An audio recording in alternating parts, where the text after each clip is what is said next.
Hello friends, welcome to info TV Kannada. ಇವತ್ತಿನ ವಿಡಿಯೋದಲ್ಲಿ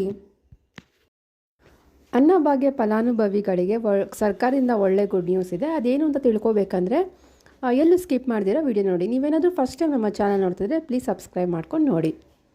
ಅನ್ನಭಾಗ್ಯ ಯೋಜನೆಯಲ್ಲಿ ಎಷ್ಟೋ ಜನ ಕೇಳ್ತಾ ಇದ್ರು, ಫೆಬ್ರವರಿಯಿಂದ ಅಮೌಂಟ್ ಬಂದಿಲ್ಲ, ಮಾರ್ಚಿಂದ ಬಂದಿಲ್ಲ, ಏಪ್ರಿಲಿಂದ ಬಂದಿಲ್ಲ, ಅಂದರೆ ಮೂರನೇ ಕಂತು ಕೂಡ ಬಂದಿರಲಿಲ್ಲ. ಎಷ್ಟು 7-8 ಕಂತು ಬಂದು ಆಮೇಲೆ ಸ್ಟಾಪ್ ಆಗಿಬಿಟ್ಟಿತ್ತು. ಆ ರೀತಿಯ ಪ್ರಾಬ್ಲಮ್ ಎಷ್ಟೋ ಜನಕ್ಕಾಗಿತ್ತು. ಅವರೆಲ್ಲ ಕೇಳ್ತಾಯಿದ್ರು ಕಮೆಂಟ್ಸಲ್ಲಿ, ಯಾಕೆ ಅಮೌಂಟ್ ಬರ್ತಾಯಿಲ್ಲ ಅಂತ ಕೇಳ್ತಾಯಿದ್ರು. ಅವ್ರಿಗೆ ಇವಾಗ ಒಂದು ಸರ್ಕಾರದವರು ಒಂದು ಗುಡ್ ನ್ಯೂಸ್ ಕೊಟ್ಟಿದ್ದಾರೆ. ಏನು ಅಂದರೆ ಎಲ್ಲ ಕಂತು ಫೆಬ್ರವರಿ ಆಗಿರ್ಬೋದು, ಮಾರ್ಚ್, ಏಪ್ರಿಲ್ ಏನೇನಿತ್ತೋ ಅದು ಬಾಕಿ ಇತ್ತು, ಅವು ಎಲ್ಲ ಕಂತು ಇವಾಗ ರಿಲೀಸ್ ಮಾಡಿದ್ದಾರೆ, ಒಟ್ಟಿಗೆ ರಿಲೀಸ್ ಮಾಡಿದ್ದಾರೆ. ಎಷ್ಟೋ ಜನಕ್ಕೆ ಇವಾಗ 3 ಕಂತು ಸಹ ಒಟ್ಟಿಗೆ ಅಮೌಂಟು ಬರ್ತಾಯಿದೆ.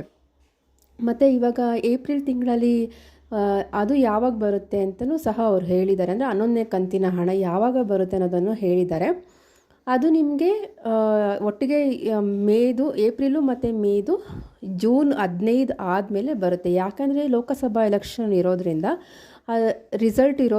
ಅದು ರಿಸಲ್ಟ್ ಬಂದಾದಮೇಲೆ ನಿಮಗೆ ಬಾಕಿ ಇರುವಂಥ ಎಲ್ಲ ಅಮೌಂಟು ರಿಲೀಸ್ ಆಗುತ್ತೆ ಅನ್ನೋದನ್ನು ಒಂದು ಗುಡ್ ನ್ಯೂಸನ್ನು ಕೊಟ್ಟಿದ್ದಾರೆ.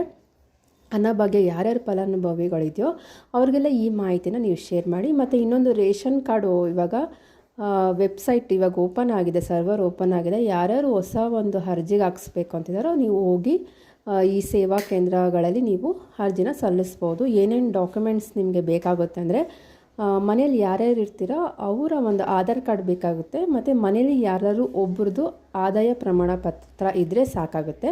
ನೀವು ಸೇವಾ ಕೇಂದ್ರಗಳಿರ್ತಾವಲ್ಲ ಅಲ್ಲಿ ಹೋಗಿ ನೀವು ಅರ್ಜಿನ ಸಲ್ಲಿಸ್ಬೋದಾಗಿದೆ. ಈ ಮಾಹಿತಿ ನಿಮಗೇನಾದ್ರು ಸ್ವಲ್ಪ ಅದು ಯೂಸ್ಫುಲ್ ಅನಿಸಿದ್ರೆ ಪ್ಲೀಸ್ ಎಲ್ಲರಿಗೂ ಶೇರ್ ಮಾಡಿ ಮತ್ತು ಈ ಒಂದು ನಮ್ಮ ಚಾನಲ್ನ ಸಬ್ಸ್ಕ್ರೈಬ್ ಮಾಡಿ. Thank you for watching.